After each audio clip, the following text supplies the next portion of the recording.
আসসালামু আলাইকুম। এই ঠাডা পড়া রোদ দিয়ে বের হয়েছি ইন্টারভিউ দেওয়ার জন্য। তো হেঁটে হেঁটে যাচ্ছিলাম, টাকা ছিল না, সেজন্য আসলে এটা কাছে ছিল, তাই হোক যেখানে ইন্টারভিউ দিব সেখানে চলে আসছি। চলে আসার পর এই অবস্থা ছিল, এই ভিউ ছিল, চারপাশে মানুষ ছিল, দেখাইতে পারতেছি না, ভিডিও করতে পারতেছিলাম না। তো আবহাওয়াটা অনেক ঠাডা পড়া রোদের আবহাওয়া আর কেমনই থাকতে পারে, কি আর বলবো। গাছপালার ভিডিও করে নিলাম। এখানে যেখানে ইন্টারভিউ দিতে আসছে এখানে পরিবেশ অনেক শান্ত ছিল। এরপর চলে আসছি একটা ক্লাসের মধ্যে যেখানে কেউ ছিল না, আমি ব্যতীত আরও 2টা মেয়ে ছিল যারা ঠাডা পড়া গরমে চা খাচ্ছিল। তো এখানে একটু ফ্যানের নিচে বসলাম। ইন্টারভিউ দিতে হলে লাইনে দাঁড়াতে হয়, লাইনে দাঁড়ানোর চাইতে ক্লাসে পড়া বেটার।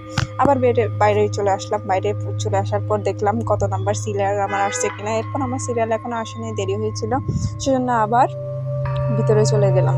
কত মানুষ ছিল কি বলবো, লাইনের মতো দাঁড়াইতে হয়েছিল। কেন জানি সবাই দাঁড়ায় আছে, আমি জানি না, এত খালি একটা রুমের মধ্যে বসে থাকলেই তো হতো। এরপর দেখলাম বেডিগুলো চলে গেছে, যাওয়ার পর ফ্যানগুলো সবগুলো অফ করে দিছে, মেজাজটা খারাপ হয়ে গেছিলো আমার। এরপর নিজের চেহারাটা একটু দেখালাম কেমন লাগতেছে ইন্টারভিউ দিয়ে।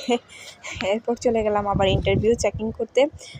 দেখলাম এখনও সব কিছু ফাঁকা। এরপর অন্য একটা ক্লাসে চলে আসলাম, ওদের ইন্টারভিউ কেমন হচ্ছে দেখলাম। এরপর ইন্টারভিউ দেওয়ার পর বের হয়ে গেলাম। বের হওয়ার পর বাইরে এই আবাসিক এটা এলাকা না, ইন্টারভিউ যেখানে দিছিলাম ওটার পাশেই এলাকাটা ঘুরে দেখলাম। ঘুরে দেখার পর একটা ভাঙাচোরা টয়োটা গাড়ি আমার অনেক পছন্দ ছিল। আসলে জিপ কার আমার মূলত অনেক পছন্দের, ছোটো ছোটো জিপ কার বা বড় জিপ কারগুলো আমার আসলে অনেক ভালো লাগে।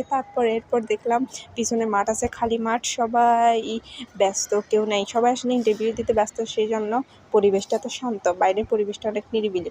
যাই হোক, এরপর আবার চটপটি না, বেলপুরি খেয়ে ইন্টারভিউটা কমপ্লিট করলাম। এ পর্যন্ত।